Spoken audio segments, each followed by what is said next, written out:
Okay, so now that we have all of our notes and we understand what everything means, we are going to graph this line, okay?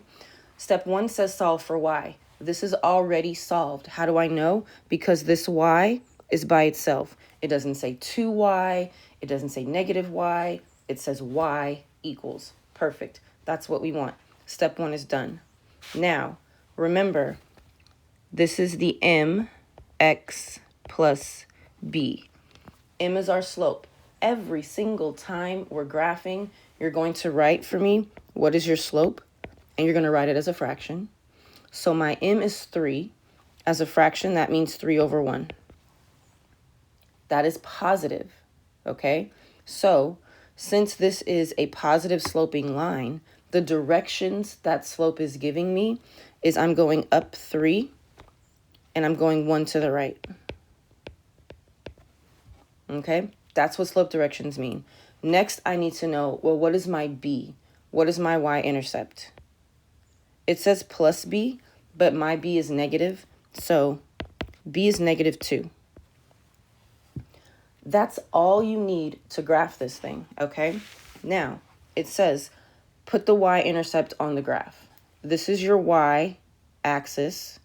The y-intercept is where it crosses on this line. It crosses at negative 2. So that's your y-intercept. That's your first point. Now you're going to use slope to put 2 more points on the line. You need 3 points to make a line, not just 2, okay?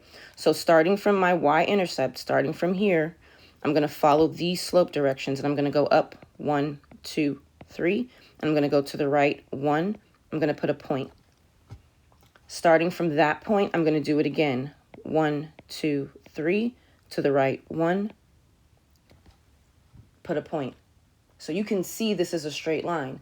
Well, guess what? I also told you positive slope could also be down and to the left. So maybe you don't have room to go up. So you can also go down 3 and left 1, and you'll still be on this line. So come back to your y-intercept and go down 1, 2, 3, and to the left 1. So it doesn't matter which way you decide to go. Carefully connect your points. Use a ruler. Make sure you add arrows.